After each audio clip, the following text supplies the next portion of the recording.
So what I'd like now to do is I'd like to pass over to Sally Swain. Sally is going to present Sowing the Seeds of Self-Care, a creative wellbeing mini workshop. And Sally, since 1993, has supported creative wellness via her art and soul practice. She loves working with carers, has been a carer herself, and she has pioneered art therapy programs for residential aged care family members and recently facilitated the Art of Wellbeing online series with Carers New South Wales. So with that, I'd like to pass over to Sally. Sally, welcome. Thank you, Matthew, and welcome to anyone who's here. I'd like to acknowledge the Gadigal people of the Eora Nation where I am. I pay my respects to elders past, present and emerging. I also thank Carers New South Wales for your amazing work and carers for your amazing work. Today, I plan to show you some benefits of art making for carer wellbeing. I will also offer 2 simple exercises that help ground carers in their own self-care. You'll need to have paper and at least 1 pen, maybe even a couple of colours at hand. But don't be daunted. It's very simple if you do engage with it. Can we have the first slide, please? Thank you. The secret life of carers. What's visible? What thoughts and feelings are hidden away, perhaps even taboo? This artwork might appear to you as a vibrant jug full, overflowing with bounty. The secret of this picture, when I began painting it, I actually felt depleted and overloaded with worrying about people I was caring for. I felt that other people's stuff was pouring into the jug of me, and it was a release to express this through paint. Eventually, I realized there was an entirely other perspective living alongside my initial one. An artwork can hold 2 coexisting realities, and a carer can hold 2 coexisting realities. They can be cheerfully capable, dealing with day-to-day practicalities, and on the inside they might be feeling sad or stressed or frustrated.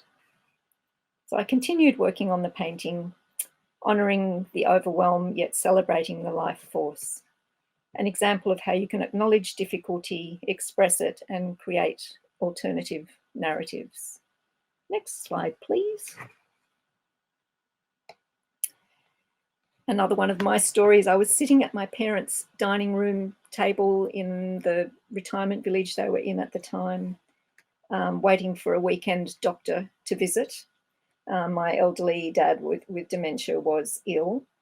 I was fraught, but I wanted to communicate calm to my father, and I decided to paint. I placed simple colours on a small piece of paper and painted repeat patterns kind of going round and round and round. It was soothing and self-regulating, much like scribbling or doodling, which you might even be doing right now. The art making helped me to be present to myself and to my father at the same time, and it gave me a healthy, generative type focus. And later I returned to that picture, adding layers, and it now appears to me both sort of chaotic, swirly, and also very peaceful at the same time. Next slide, please. So here we go. It's your turn. I actually have, this is like a micro mini workshop.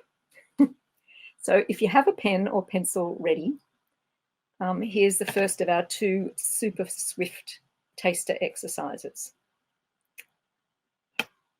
So just making sure, yeah.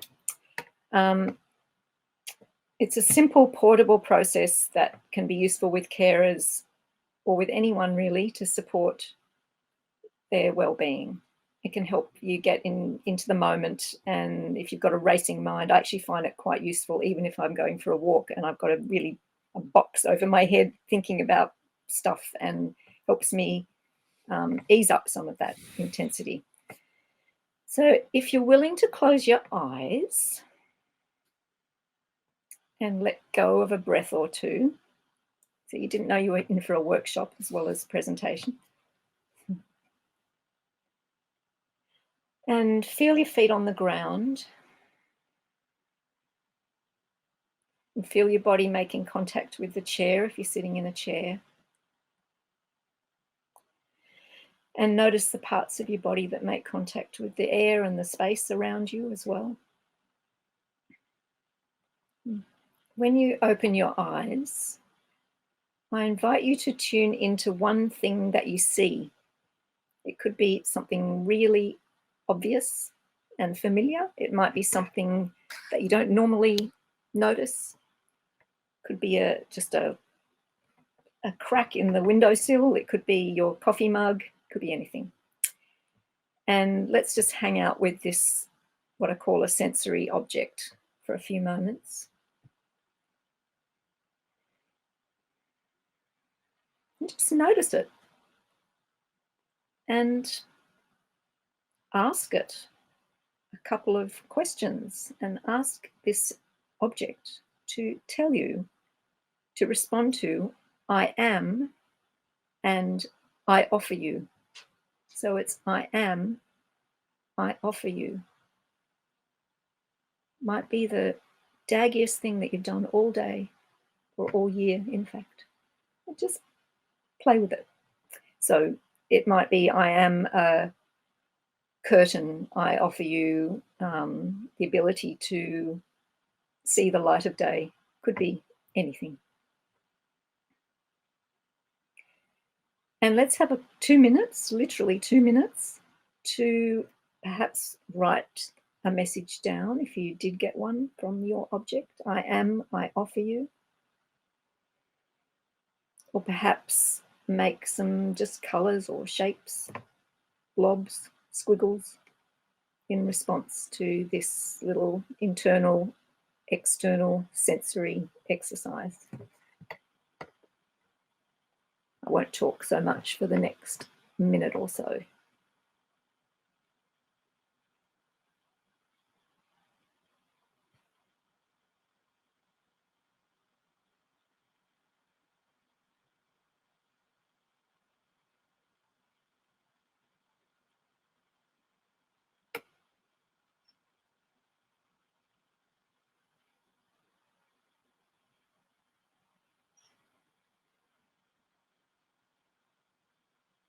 You might as well have a go at this exercise, because otherwise you're just looking at me on the screen, not saying anything.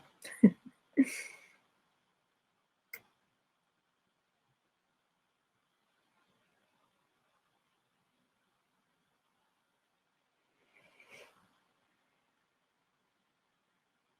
there's no right or wrong way of doing this exercise or any of these exploratory, expressive, actually creative processes.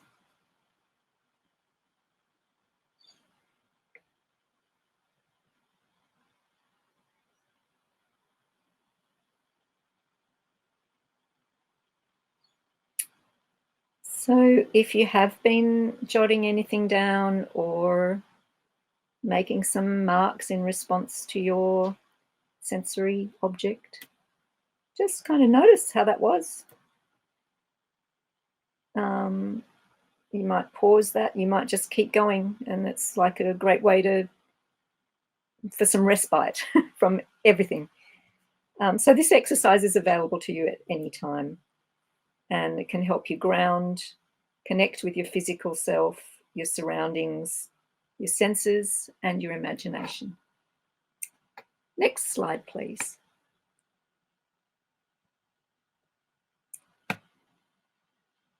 So this was created by a wonderful carer that I worked with. I offered art therapy to. We worked together for several years. We'll call her Lisa, not her real name. And she's given permission to share her artworks and her story.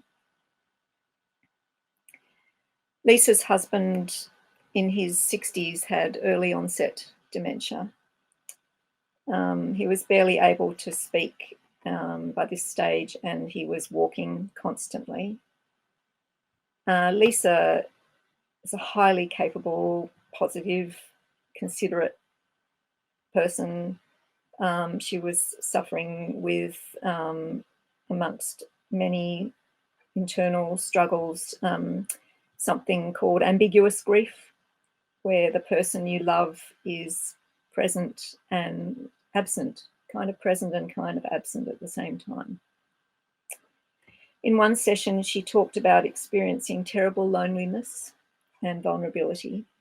She felt like a lost lone sailor in a big wide sea. She drew this picture and called it churning through. She returned a month later. She'd been thinking about her image and considering what keeps a boat steady. She looked at her picture and felt the boat didn't actually look lost, looked bigger in this image than she'd imagined. And she said, oh, maybe I'm more solid than I think. She crossed out the churning through title and changed it to You're Doing Okay. Next slide, please.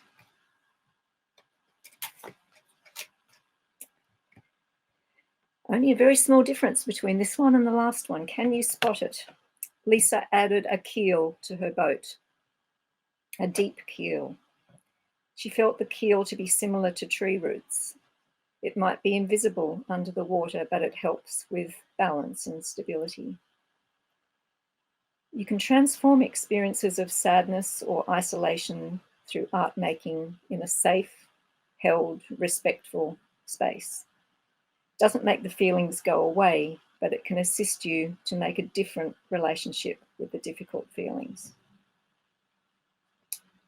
Next slide, please. So here's the second of our super fast taster exercises. Once again, if you've got a pen or a couple of colours or something nearby, a piece of paper, that'll be helpful. And perhaps if you're up to drawing a simple outline of a seed or a leaf or a petal, I'm sort of trying to show the shape.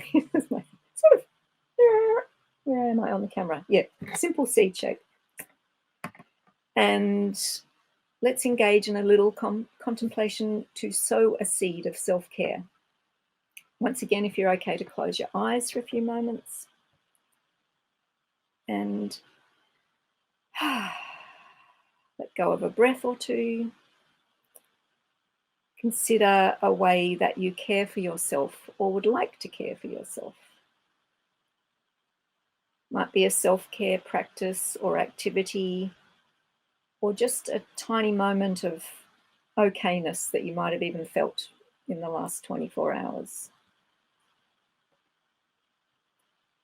So if this self-care practice or activity had a colour, what might its colour be? If it had a line or a shape or a texture, what would that be? Do you experience the self-care activity somewhere in your body as a gesture or a posture? Does it have a phrase or a title? We have a couple of minutes for you to write a message on your self-care seed or to decorate it with some easy patterns. Doesn't have to be any big deal, just a little bit of a play, a squiggle. Doesn't have to look like anything grand, just some time to externalize, express something of a self-care feeling or activity, or just start from whatever color you like or whatever mark or dot or dash that you feel like making. Something will grow from it.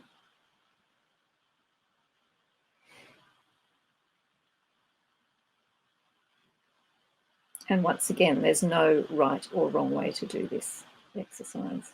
There really isn't. It's nourishment for yourself, time out for yourself.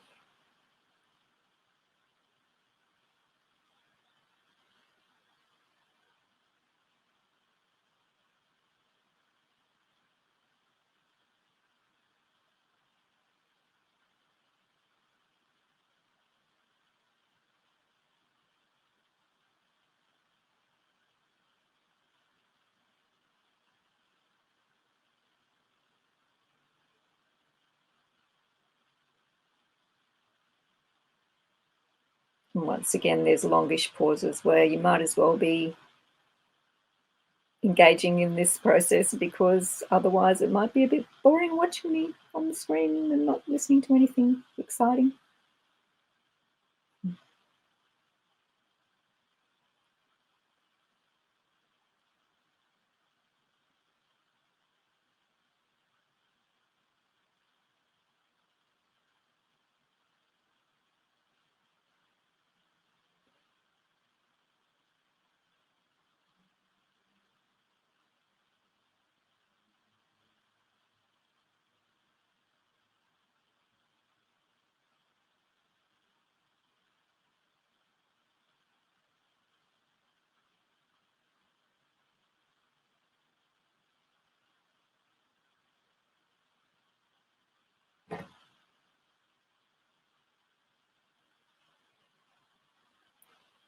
So finding, if you have been doing this, finding a finishing word or mark or splotch, whatever has emerged, and just notice how you are and how that was.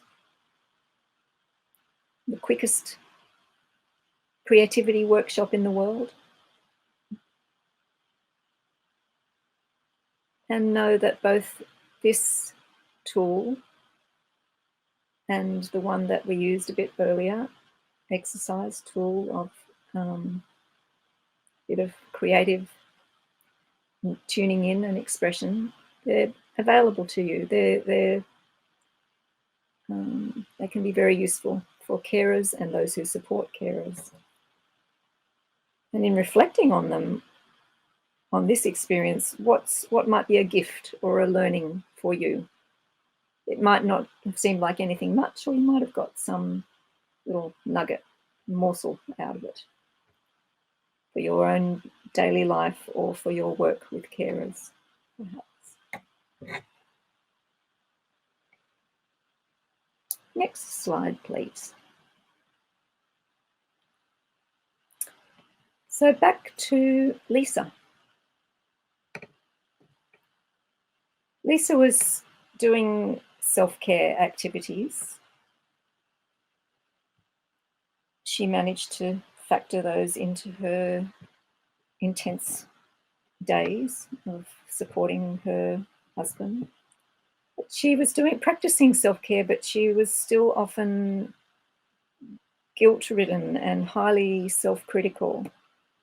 She brought huge care and love to her husband and wished to bring some of it to herself, to practice self-compassion. She felt actually this might be a missing ingredient in some of her sustaining herself through this journey.